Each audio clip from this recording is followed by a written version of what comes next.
আমরা যা আশা করি তা হয় না। লাস্টে আমরা দৌড়ে হুজুরের কাছে, আর হুজুরও এমন, হুজুররাও এমন। আমি হুজুরকে বিরুদ্ধে কিছু বলে যাই, শোনেন। হুজুরের কাছে যাবেন, হুজুর হুদে আপনারে কইব ৫,৩০০ টাকা লাগবে। উদ্দেশ্য কি? আপনার ছেলেরে সোজা করে দেব, ওটা বেকা হয়েছে। আছে না নাই? আছে না? হুজুরকে ৫,৩০০ টাকা লাগবে, একটা মোরগ লাগবে, একটা খাসি লাগবে। বাহ, হুজুরের ৩ মাসের খাওয়া শুরু হয়ে গেল। আছে না?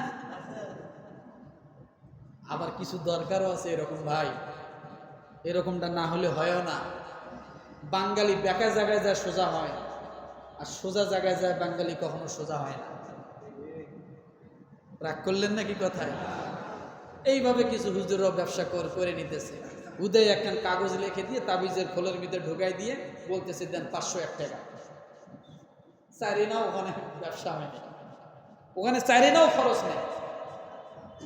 কত দেওয়া লাগতেছে? ওখানে যায় ঠিকই দেয় বাঙালি। আর যদি বলেন যে ভাই ওই হুজুরে কিছু হাদিয়া দিয়েন, গিয়ে হুজুরে হাদিয়া দেয়। আছে না নাই? তো যাই হোক, কথা হলো ওটা না।